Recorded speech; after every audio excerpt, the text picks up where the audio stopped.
Same din po. Panahon na ito eh. Last Sunday po yun na nung nakaraang buwan. Last Sunday din uli ngayon. Kung naalala pa ho ninyo, ang topic na aking ipinaglingkod noon sa Old Testament din po. Study of 15:22 of First Samuel. Ito po yung parang kumbaga sa ano, continuation on. Ang naging kasalanan po ni Haring Saul noon, ang kauna-unahang hari po ng bansang Israel, the sin of disobedience. Bagamat nasunod po niya ang ilang mga kautusan na ibinigay ng Panginoon tungkol po sa pagwasak po sa kaharian po ng kinaptured nilang king na si Haring Akab, hindi naman po niya uh, fully sinunod ang direktiba ng Diyos. So meron siyang mga ilang sinunod pero hindi po lahat sinunod niya. Isa po doon yung wag manghihinayang sa mga hayop. Di ba? Meron siyang mga kinuwang buhay, yung mga matataba, yung mga class A, pero yung mga pangit, pinagpapatay niya. No? Huwag kang manghinayang sa kanilang mga sanggol, sa lalaki at sa babae. Pero meron po siyang pinanghinayangan. Sino po? Si Haring Agag, na hari po. No? So ito po, yung last po nun, itinakwil po siya ng Panginoong Diyos para maging hari. So ito na po yung continuation nun. So kung tayo po sa panahon na yun ay na sa kalagayan po ni Prophet Samuel, ano po yung magiging pamantayan ng pag-a-appoint natin ng panibagong hari? Kasi po alam po ninyo sa mundong ating ginagalawan, ang pamantayan po palagi mata. Naku, hindi ano ulan. Ang ganda, maaliwalas yung ano, yung langit eh. 'Di ba doon bumaba tayo sa kung ano yung nakikita? Ay, uulan yan, madilim. Madilim yung ano, walang araw. Iba naglalabas ng sinampay. Ibig sabihin, lagi bumaba tayo, mas madala sa mata. 'Di ba? Pag nakakita ka ng tao, mukhang hindi maganda yung gagawin na ito. Ang binabatay mo lagi, pamantayan mo mata, di ba? No? Ito, real talk, totoong nangyari to. Last year, na nagkaroon po ng concert po ni, ano, yung sikat na magaling maggitara, si Ed Sheeran. Meron pong nahuling magnanakaw po ng cellphone. Alam po ninyo yung nahuling magnanakaw na yon. Sa amin po mga bouncer, pag nakakahuli ka kasi bawal mambugbog, number one yan. Yung nakita po nilang nahuli, alam po ninyo itsura, pogi. Pogi tapos ang magnanakaw ngayon, iba na style. Lahat ng mga kasuotan branded. Hindi mo kagaya ng makikita yung typical na tampay, ang dungis, maraming tato. No? Siya po makinis. Tapos ang mga suot branded, hindi ho yung ukay-ukay. Pati yung sapatos, sneakers branded po. Kaya hindi na po yun yung typical na magnanakaw na makikita mo marungis, maraming tato, pangit. Yung aura pala ng mukha mo ang hindi gagawa ng mabuti to. Iiwas ako. Nag-upgrade pa magnanakaw kasi nga madalas na ginagawa ng tao pagbatay sa pamantayan, mata. So ito po yun, papunta po. Ito pong book na ito mga kapatid. Ito po yung isinulat nung sila po mag-exile sa captivity nila sa Babylonian Empire. Ito po yung panahon na naisulat ang aklat na ito. At ito po, nung hindi pa wala pa yung compilation o yung pagkakaayos-ayos, ito pong ano na to, isang aklat lang. Yung First Samuel at Second Samuel, isang aklat lang po yan. At ito pong aklat na po ito, belong to yung kategorya po niya in the history. In the book of history. Di ba may mga, let us sing the book of history, the book of history.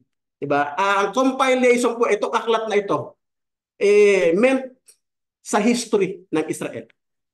At ito po, ang highlights nito, ang hina-highlights po niya, nung aklat na ito, yung First and Second Samuel, yung monarkiya po ng bansang Israel o ng nasyong Israel. Sapagkat dito nga po, sabi ko sa inyo, kauna-unahan nagkaroon ng physical na hari. Before po nito, yung bayan pong Israel, wala pong hari na physical. Dahil ang hari nila noon, ang Diyos. Sa historical background, ano mga kapatid? So para makita lang ho natin yung flow ng history na ito. So ito na po, pinamagatan ko po itong The Study of 1 Samuel chapter 16 verse 7. Babasahin ko na po. But the Lord said unto Samuel, Kasi siya po yung mag-a-anoint ng king eh. Kasi po noon, ang paraan po ng paghahalal ng hari, kung sa atin po sa Pilipinas, dinadaan po sa botohan, kaya democratic. Democratic tayo, di ba? Ibig sabihin sa dami ng taong magboboto sa tumatakbo. Kung sino yung pinakamarami, siya yung mananalo. Demos, ibig sabihin, tao ang naghahalal. Ito naman, nung panahon nila, Diyos ang naghahalal. Diyos ang pumipili. Pero ang kasangkapan, para ma-anoint ang isang king, yung prophet. Dahil bubuhusan po ng langis. So ito na po yun. Ito na yung time na yun. Masasabi ko po kanina, gusto ko lang dugtungan yung sinabi ni kapatid na ano, ang ganda po nun eh. Kung bakit po, minsan, sa pagtingin lang nating mga tao, parang late yung pag-answer ng Diyos ng prayer. Sa timing mo yon, sa pagtingin mo yon. Pero para sa akin po, God's timing is always perfect timing. Ewan ko lang po kung disang-ayon kayo dyan o hindi, pero yun po yung pananaw ko. God's timing is always on perfect timing. Never late, never din advance, but always on perfect timing. So ito na po yung time na yon. Mag-a-anoint na dahil po si King Saul nagkasala, inalis po sa pagiging hari. Ang totoo po, pag binasa niyo po yung istorya ni Haring Saul, umalis po sa kanya yung espiritu ng Diyos eh. Ang pumalit, masamang espiritu yung bumabagabag sa kanya. At tinatawag niya po si King David na shepherd pa ho nun para magtugtog ng harp. No? Bagamat hindi ko na po i-highlights yun. Parang ito lang to, parang mag-add lang po ng kumbaga sa pagkain ng flavor. So pag tumutugtog si David ng harp, yung hari po, na hindi na hari talaga noon, kasi inalis na nga eh, no? Gumaginhawa yung pakiramdam niya. Ano? So ito na po yun. Ang time na ito, pumunta po si Prophet Samuel sa bahay po ni Jesse. Sino po si Jesse? Siya po yung tatay ni David. Kaya yung kanina po, tinatalakay po yung kalahian o genealogy sa wikang Ingles.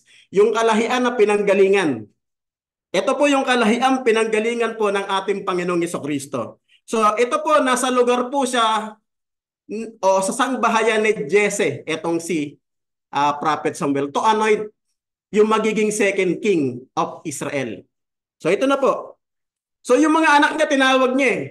Dito po mga kapatid, meron po siyang isang anak na wala rito. At yun po yung pinakabata, si David, sapagkat siya po sa time na to, nagpapastol. He is a shepherd, nagpapastol ng tupa. So ito na po. But the Lord said unto Samuel, look not on his countenance. Kasi tayong mga tao, majority, at palagi na lang, madalas, pag tumitingin tayo sa tao, yun talaga yung pamantayan natin. Ito parang hindi pa pasa to. Naalala ko nga one time, nanonood ako ng laban ni John Tay Wilder nung ang champion pa ng WBC sa heavyweight. John Tay Wilder, ang challenger po niya si The Gypsy King, si Tyson Fury. Sabi ko, mananalo si John Tay Wilder kasi maskulado. Undefeated, wala pa siyang nakalaban na hindi bumagsak. O bandang huli, ang bumagsak po si John Tay Wilder. Kasi ang tingin ko kay Wilder, maputi. Parang lampa, puro taba. Nagulat ako, nasak po yung buong mundo. Ang nanalo po si Tyson Fury. Na-knockout po si John T. Wilder. Kasi pag nagbabase ka lagi sa mata mo, no, minsan mali o madalas mali. No, mga kapatid. So ito po, or on the height of his stature. Siyempre, alam mo naman yung mga tao ngayon. Madalas ang hinahanap, tall, dark, handsome. Di ba? Number one yan sa pamantayan nila eh. Wala naman siguro maghahangad na pipili ng short. Tama, kaya't nga po sa ano, pag mag-a-apply ka ng security guard, may height limit. Ewan ko ba, ba't nauso pa yan eh. Kaya laging bagsak ako eh. Masyado silang ano tawag rito? Di ba? Pass tayo muna dyan. Tuloy natin yung pagbasa. Because I have refused him, for the Lord sit not as the man sit. Kasi ang pamantayan lagi ng tao, iba sa pamantayan ng Diyos. Ang pamantayan ng tao, palagi sa paningin. Ang pamantayan ng Diyos iba, hindi gaya ng pamantayan ng tao. Sabi niya, for man looketh on the outward appearance. Lagi ganyan ang tao eh. Tingnan mo, pag mag-a-apply ka, physically fit. Paano kung hindi ka physically fit? Di bagsak ka. Doon pa lang eh, talo ka na. Di ba mga kapatid? On the outward appearance, but the Lord looketh on the heart. No? But the Lord looketh on the heart. So iba pala. So ito po yung pag-aaral na dapat po natin doon po tayo mag-sync. Dito po tayo mag-dwell. Dito po tayo, kumbaga sa ano, dito po tayo bumabad sa pag-aaral na ito. Ngunit sinabi ng Panginoon kay Samuel, huwag mong tingnan ang kanyang mukha. Ang istorya pong ito mga kapatid, ang expected po na ni Prophet Samuel, ang sabi niya nga po sa word, hindi ko pa babasahin yun, mamaya pa, sabi niya, surely this is the man. So, parang inassure na ni Prophet Samuel eh. Totoo, ito na yung ihahalal, ito na yung papahirang ko ng langis. Ang tinutukoy po dito mga kapatid, i-anticipate ko na, si Eliab. In-anticipate ko na bagamat mamaya ko pa siya babasahin. No? Ang naging pamantayan po ni Samuel, the same din po ng pamantayan na nakita niya nung nag-anoin siya ng first king. Mamaya alamin natin, ano ba yon naging pagtingin niya na yun na naging standard niya. Akala niya sa second na pag-anoin, the same pa rin po yung standard na gagamitin. Kaya sinabi po ni Prophet Samuel, surely this is the man I will anoint as a king of Israel. Nakapalit na po ni Haring Saul. So yan, basahin po natin. Ngunit sinabi ng Panginoon kay Samuel, wag mong tingnan ang kanyang mukha o ang taas ng kanyang kataasan, sapagkat aking itinakwil siya. Sapagkat hindi tumitingin ang Panginoon na gaya ng pagtingin ng tao, sapagkat ang tao tumitingin sa mukha. Datapwat ang Panginoon ay tumitingin sa puso. So ang gusto kong matutunan natin pag-aaral dito, huwag tayong maging gaya. No? Inuna ko na kasi kanina yung kay brother nasa huli niya eh. Ito yung matututunan natin. Ito pa, sa simula pa lang sinasabi ko na, ang gusto ma-exercise ng Panginoon sa atin sa umagang ito, matuto naman tayo tumingin hindi gaya ng pamantayan ng tao na sa mata. Matuto naman tayong tumingin sa puso. At yung mamaya ang ating titingnan o pag-aaralan. So ito na po mga kapatid, in 1 Samuel chapter 19, verse 2. Ito po kasi yung naging standard po ni Prophet Samuel bago po siya mag-anoint, yung kauna-unahang king ng bayang Israel, which is alam na natin si King Saul. At siya may isang anak na lalaki, ang tinutukoy po dito si Kis, yung tatay po ni Saul. At siya may isang anak na lalaki na ang pangalan ay Saul, isang bata at makisig. At sa mga anak ni Israel ay walang lalong makisig na lalaki kaysa kanya. Alam niyo pa pag in English ito, ang ganda. No? Wala daw hong lalong makisig na lalaki sa bansang Israel kaysa kay Saul. Mula sa kanyang mga balikat hanggang sa paitaas ay lalong mataas. So ibig sabihin matangkad. Ito na po yun, tall. Diba? Lahat ng tao, lalo yung mga ibang, ano ba yung taste mo sa isang Diba? Minsan may mga ano ba taste mo sa isang ganito? Sa isang lalaki, sa isang babae? Alam niyo number one, di nawawala yan, yung matangkad. No? Siya kaysa sino man sa bayan. So ito po, English translation, binasa ko po ito sa Easy Standard Version. Easy to read English Standard Version. And he had a son, si Kis po, whose name was Saul. A handsome young man. Handsome. Di ba? Tall. Handsome. Di ba? Yan ang karamihan na resume na binibigay ng mga pag naghahanap ng date o ng magiging kapareha. No? Tuloy ko po yung pagbasa. A handsome young man. There was not a man among the people of Israel more handsome than he. So ibig sabihin siya yung pinakagwapo. Nangiti, tuminangin, may nakikita akong umingiti. Di ba? Lahat naman ng babae yan ang hinahanap, di ba? Meron ba namang babae magdi-decide, gusto ko mapangasawa ko, pangit. Wala pa akong kilalang ganun. Sa tanang buhay ko, wala pa akong narinig na ganun. Walang magwiwis, ang gusto kong mapangasawa habang buhay, pangit. Di ba? Tama. Gising mo pa lang, bad trip ka na eh. Oo, nga nangiti ka. Di ba? Real talk, totoo yan. No? From his shoulder upward, he was taller than any of the people. So, ibig sabihin, siya rin din yung pinakamatangkad. So, ito yung naging pagtingin po ni Prophet Samuel. Yung po kasi yung naging ano eh, pangyayari o kaganapan. Kaya in 1 Samuel chapter 10:1, nang magkado'y kinuha ni Samuel ang sisidlan ng langis. So, ito na po yun, yung inauguration ng first physical king. No? At ibinuhos sa ulo niya at hinagkan niya siya at sinabi, hindi ba ang Panginoon ang nagpahid sa iyo ng langis upang maging prinsipe sa kanyang mana? So ito na po yun.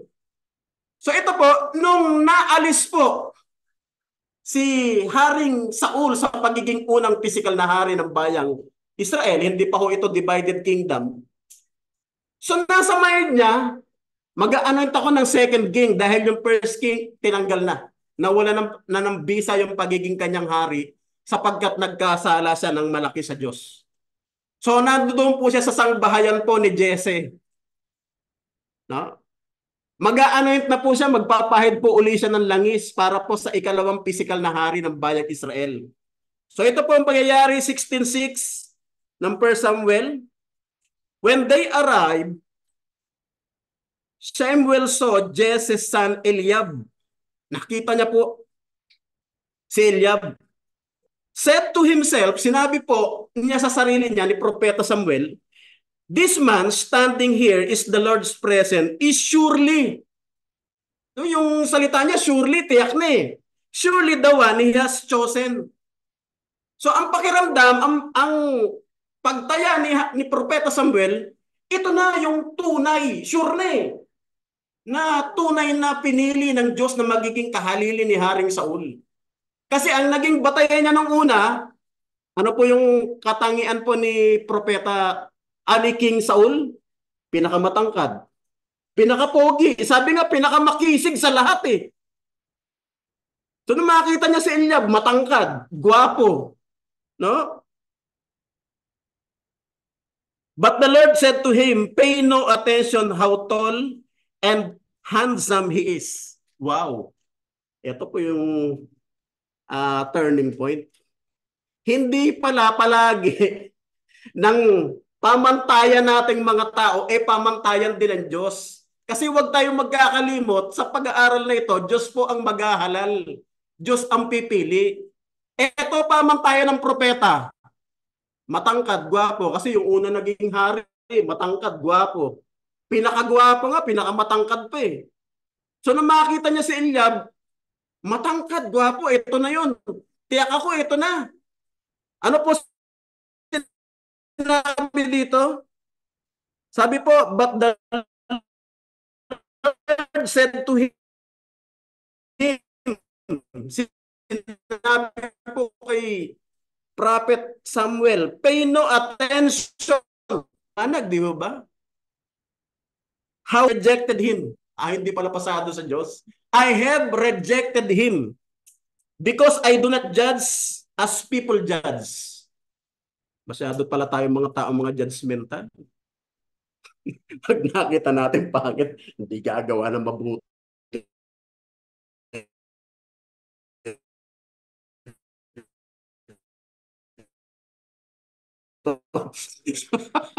Ogi, gagawa ng mabuti to.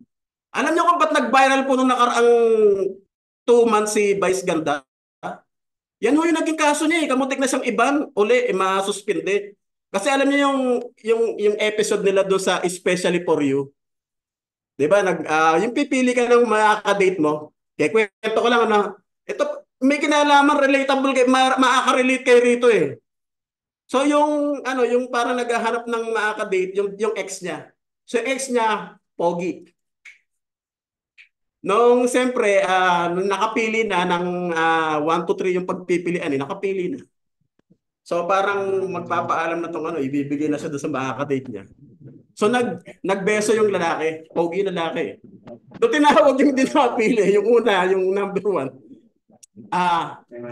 Hindi siya gwapo, hindi siya. So bagsak sa standard. Alam niyo na nagbeso, sabi ni Vice Ganda, ay, mali yan. Alam mo kung pwede kang makulong? Kasi walang consent.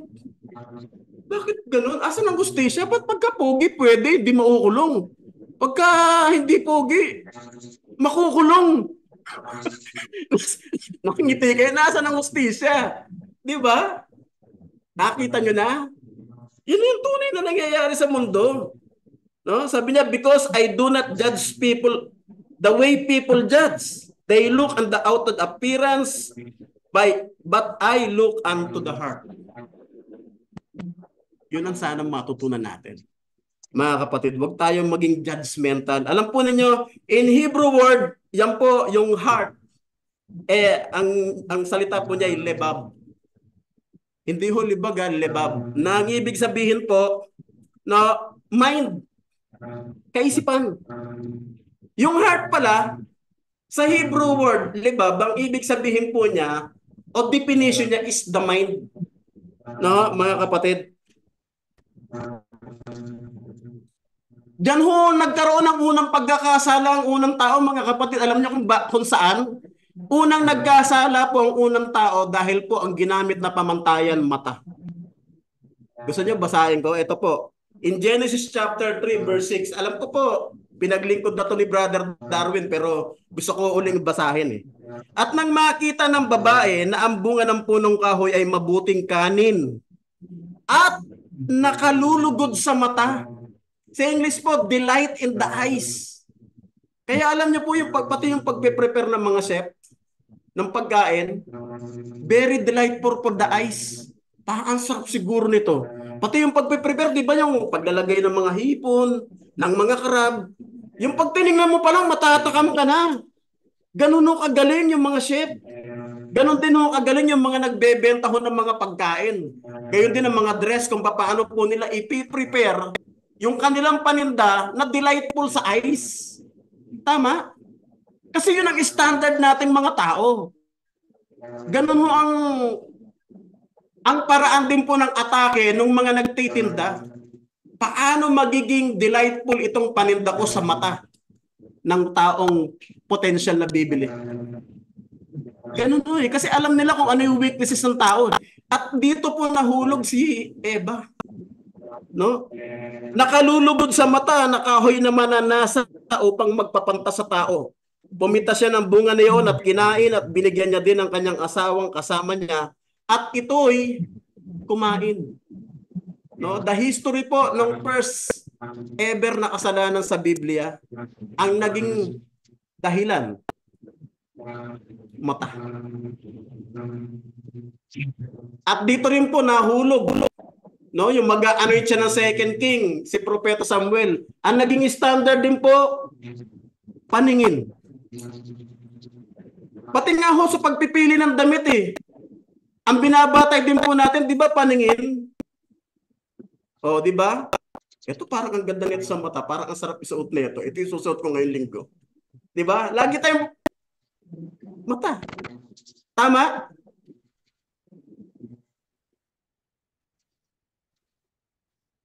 Tuloy ko po yung pag-aaral, mga kapatid.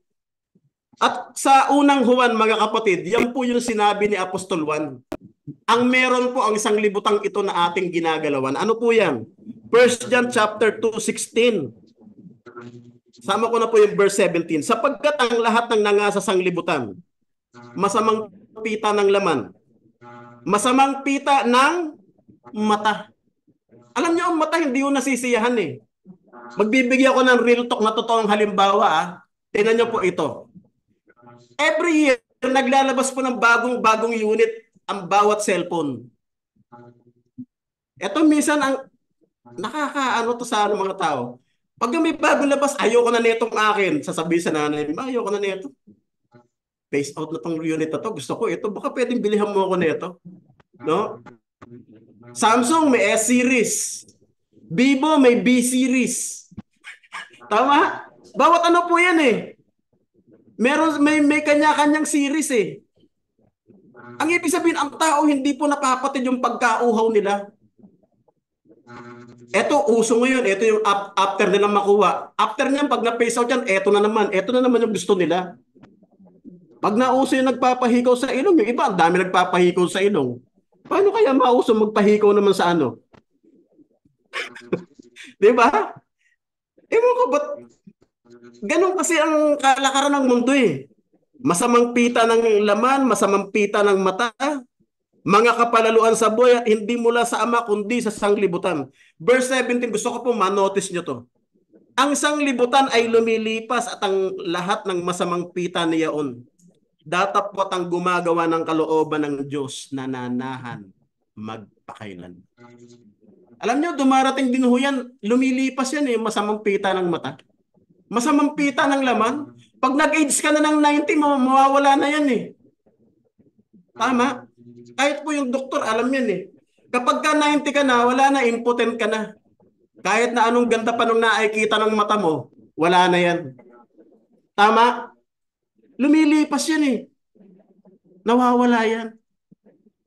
Pero ano sabi niya, ang taong gumagawa ng kalooban ng Diyos na nanahan magpakailanman. Naalala ko po yung first sermon of the month na tinuro po ni Brother Darwin. Gusto ko lang po makita nyo to, mga kapatid. Bakit po ang Diyos prepared po niya lagi sa kanyang standard ang puso? Because nung sa first sermon on the Mount of Olives, ito po yung isa sa blessed. Chapter 5 verse 8, blessed are the pure in heart. Why? For they will see God. Mapalad anya ang may malinis na puso. Makikita nila ang Diyos. Yung palang dahilan. Gusto mong makita yung Diyos, dapat ihanda mo muna ang iyong puso. Naalala ko kanina yung sermon ni kapatid Nano di ba? Ang una-munang in-announce na kapanganakan ay yung tagapaghanda. Alam nyo, kahit po sa pagtatanim, hindi ka naman kagad basta-basta magtatanim kapag ikaw ay farmer. Ang una muna inihahanda ang lupa. Paano po inihahanda ang lupa? Inaararo muna yan. Kinukultivate muna yan. Pag naararo na at saka tataniman. Anong ibig sabihin? Inihahanda muna ang lupa. The same din po pag dumating yung hari nung panahon nila ng Old Testament, bago po dumating ang hari, meron po nag-a-announce, malapit na ang hari, magsilabas kayo. May nag-a-announce muna, hindi ka agad dumarating. No, mga kapatid, meron pong tagapaghanda. The same din po sa ating pag-aaral. Kung gusto po natin, ma-meet po natin yung standard ng Diyos na tinitingnan niya, dapat maihanda muna natin yung ating puso. Na ano yung ating puso? Na ano yung ating mind? Yung mind po natin dapat maging dapat sa Diyos. Maging pure, maging dalisay. Blessed are the pure in heart, for they will see God. No, mga kapatid, napaka-importante nung bakit po napaka-importante ng ang tinitingnan ng Diyos yung puso at hindi gaya ng pagtingin po ng mga tao na puro sa mata, panlabas. Ito po. Sabi po rito ng banal na kasulatan, no, napakahalaga na ihanda natin puso. A good man brings good things out of good stored up in heart. And the evil man brings evil things out of the evil stored up in his heart. For the mouth speaks what the heart is full. Kung ano daw po yung sumasaganang laman ng ating puso, ng ating kaisipan, nandoon daw po yung ating kayamanan. Sapagkat kung saan daw po sumasagana yung laman ng ating mind, ng ating puso, doon po nagsasalita ang bibig. Kuha niyo yun, mga kapatid. Basahin ko po. Ang mabuting tao ay kumukuha ng kagalingan sa mabubuting kayamanan ng kanyang puso. At ang masamang tao ay kumukuha ng kasamaan ng masamang kayamanan sapagkat sa kasaganaan ng puso, nagsasalita ang kanyang bibig. Kung ano daw po, kung saan po sumasagana ang laman ng iyong puso, ang laman ng iyong kaisipan, doon daw po nagsasalita ang bibig. Siyempre, kung mabuti yung laman ng puso mo, mabuti yung sasabihin mo. Kung sumasagana ang laman ng puso mo ng kasamaan, ang sasabihin po niya kasamaan. No, mga kapatid? Bakit? Ito po yung kapaliwanagan eh. In Matthew chapter 15:18 to 20, datapot ang bagay na lumalabas sa bibig ay sa puso ng gagaling at siyang nakakahawa sa tao. Para daw ho yung sakit, nakakahawa. Halimbawa yung hepa. Alam niyo yung sakit na hepa? Alam niyo ba ang hepa nakakahawa? Kaya po yung mga may taong may hepa, binubukod po yung kutsara, binubukod yung tinidor, yung baso, pati yung sabon. Kasi pag ginamit mo yon, infected siya, mahahawa ka rin. The same din po ito. Sabi niya, nakakahawa sa tao yan. Yung sinasalita ng isang tao na nanggagaling sa puso. Verse 19, sapagkat sa puso nanggagaling ang masamang pag-iisip, ang pagpatay, mga pangangalo niya, pakikiapid, mga pagnanakaw, mga pagsaksi sa di katotohanan, mga pamumusong. Ito ang bagay na nakakahawa sa tao. Tingnan niyo po, isang tao, isang kapatid, hindi ho palamura, pasamahin niyo sa taong palamura. 1 week pa lang yan, automatic to. Real to. Pagbalik niyan dito, palamura na rin yan. Kasi kung ano yung naririnig niya eh. Bata nga, di ba? Nakakapagsalita na yung anak ko. Yung unang nasabi, PI. Di ba? Kanino narinig? Di ba? Kanino narinig? May kasabihan nga daw po yung mga tao eh, kung ano yung nakikita ng bata sa matanda, siyang gagayahin. Eh, yun na nakita eh. So yung gagayahin, ano yung naririnig? Kung ano yung naririnig, yun din yung sasalitain. Di ba?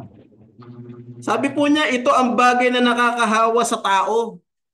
Kasi ang issue po rito, mga kapatid, yung context, meron po kasing salit-saling sabi ang mga Hudyo.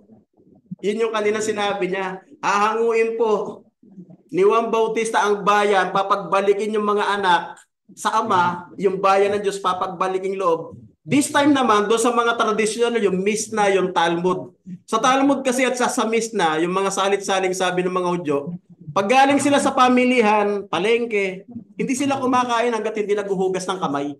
So yun, ito po yung context niya. Kumain po yung mga alagad ng Panginoon, hindi naguhugas ng kamay, marumi yung kamay. Yun po yung issue dyan. Ang nakakahawa, yung sinasalita ng tao na galing sa puso. Yun ang nakakahawa sa tao. Kaya sabi niya, datapot ang kumain hindi maghugas ng kamay, hindi makakahawa sa tao. Pero yung sinasabi na sa puso ng gagaling, yun ang nakakahawa sa tao. Nakuha niyo po, mga kapatid? So yun po yung context niyan.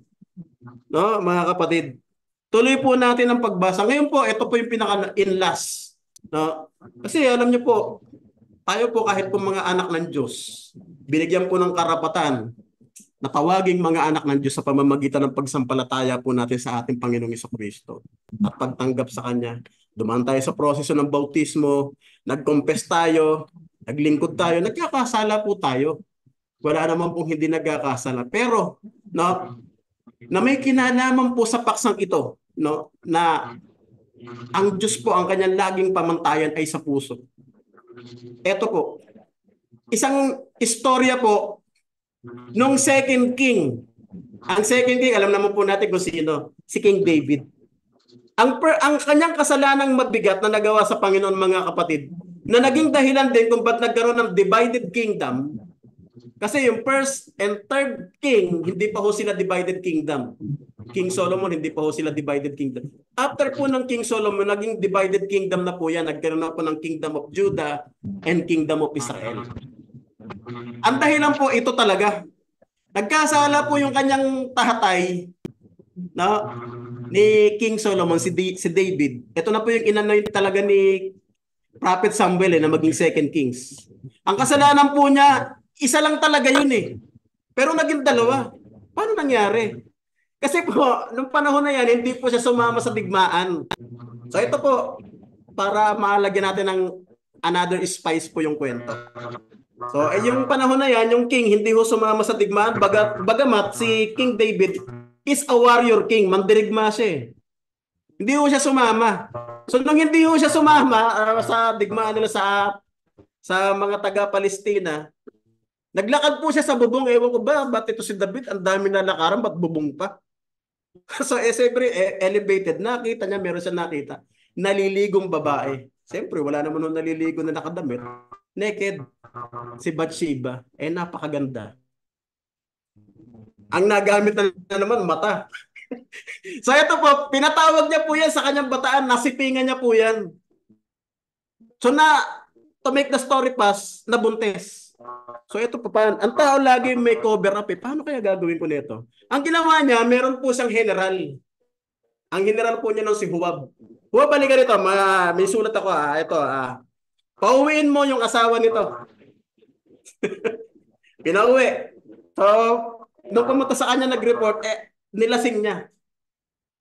Nung nalasing na, sabi niya, pumunta ka, umuwi ka sa bahay mo, sipingan mo yung iyong asawa. To cover up.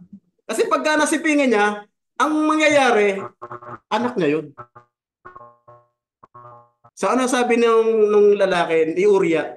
Sabi niya, buhay ka o hari, nasa digmaan yung Panginoon ko, yung Panginoon niya na tinutukoy si Huwab, yung general niya. Tapos ako, uuwi ako rito, magsisiping ako sa asawa ko, samantalang sila nakikipagpatayan doon, magpapakasaya ba ako? Buhay ka o hari, kailanman di ko gagawin yan. Pumalpak yung una niyang cover up. Kaya ang ginawa niya, pangalawa, may plan B. Alam po yung plan B? Ang sinabi niya kay Huwab, Huwab, ilagay mo sa unahan sa Uriah. Yung sa matinding digmaan, pagka matindi na, umatras kayo. Ano nangyari? Namatay po si Uriah. Kaya sabi ko sa inyo kanina, isang kasalanan lang niya, ba't naging dalawa ng anak? Kasi gusto niya i-cover up yung kasalanan niya eh. So namatay, anong hatol ng Diyos sa kanya? Pinapunta uli si propeta Samuel sa kanya. O sinatan na, sinatan na. Nung panahon na yan, sinatan na. Sinumbatan siya. Magiging divided kingdom kayo. In the end. So alam niyo po, in Book of Psalms, meron po siyang prayer nung nagawa po niya yung kasalanan na yan. Ito po yung prayer niya at ito po yung suggest sa atin. Tayo bilang mga lingkod ng Diyos, alam naman natin, di tayo, miss nakagawa po tayo ng kasalanan. So how do we prepare our heart na maging karapat dapat sa Diyos? Ito po, prayer po ito sa anyo po ng paawit ng sinabi po yan ni Haring David. Nung time na yan na nasumbatan na po siya ng Diyos sa pamamagitan ng propetang si Nathan. Sabi niya po in Psalms chapter 51:10. This is the last verse na aking babasahin at passage. Sabi po niya, likhaan mo ako ng isang malinis na puso. Kasi nagkasala po siya. At na-recognize niya yun, likhaan mo ako ng isang malinis na puso. Alam niyo, ito po, awkward. Nung kinikwento sa kanya ni Propeta Nathan yung talinghaga, sabi niya, may kikwento ako sa iyo. Ang kwento ko ganito. Merong isang taong mahirap at merong isang taong mayaman. May dumating na bisita itong taong mayaman. Siyempre, pag may bisita, ang ugali sa kanila, may maghahanda. Ayaw niya, kuripot itong mayaman eh. Ayaw niya magbawas ng tupan ay handa sa kanyang bisita. Nakita niya po isang matanda na merong isang parang anak niya na natupan na lumaki sa kanya. Yun po yung inagaw niya, yung inihain niya. Ano sabi anong hatol mo? Ang hatol ng sa taong yan dapat mamatay. Ang taong yun, ikaw. Kasi si Uriah, ang meron na lang siya yung asawa niya. Si Bathsheba. Pero anong ginawa niya? Sinipingan mo. Binuntis mo. Ngayon, nung gusto mo mag-cover up, naging dalawa yung kasalanan mo. Pinakialaman mo na yung asawa niya, nagkaroon ka na ng kasalanan ng adultery, the next, pinapatay mo pa. Kaya ito po yung naging prayer niya, mga kapatid. Sabi po niya, likhaan mo ako ng isang malunis na puso, O Diyos. Magbago ka ng isang matuwid na espiritu sa loob ko. Dito po, muli nakabalik po siya sa Diyos, mga kapatid. Kaya po, ang tawag kay David, God's after God's own heart. Parang gano'n ba yan? Tama ba yung Brother Darwin? A man after God's own heart. Pero pansinin niyo, yung notice yung kasalanan niya. Mabigat o hindi? Mabigat. Pero yung prayer niya, mga kapatid, tayo rin po, Pag nakagawa po tayo ng mali, ganito po tayo tinuturuan ng Diyos. Kasi ang Diyos po tumitingin sa puso. Huwag tayo makakalimot doon. No? Pero hindi ko naman sinasabing puro puso lang. Hindi naman tayo magpapaganda in outward appearance. Dapat dalawa yan. Tama? Tama ba? Napabayaan naman natin yung outside appearance natin. Dapat parehas. Na mga kapatid, presentable ka na sa mata ng tao. Presentable ka pa mas lalo sa mata ng Diyos. At ito po yun, mga kapatid. Likhaan mo ako ng isang malinis na puso. O Diyos, magbago ka ng isang matuwid na espiritu sa harapan ko. No, mga kapatid. At ang investment po niya, mga kapatid, ngayon pa lang, hayaan na natin ang ilagay natin, ang i-imbak natin sa ating puso, o sa ating mind, yung mga word of God. Let the word of God dwell in our mind. Yung masabi po ng word of God, I find my home. Yung maging tahanan tayo ng logos. Yung kanila tinuturo niya, in the beginning was the word. Dawa, ang sana, no? Maging tahanan yung mind natin ng word of God. Mag-dwell ang word of God sa atin. Sa ganung paraan, magiging maganda po, pure, malinis ang ating puso. Isang magandang umaga po sa ating lahat. Maraming salamat.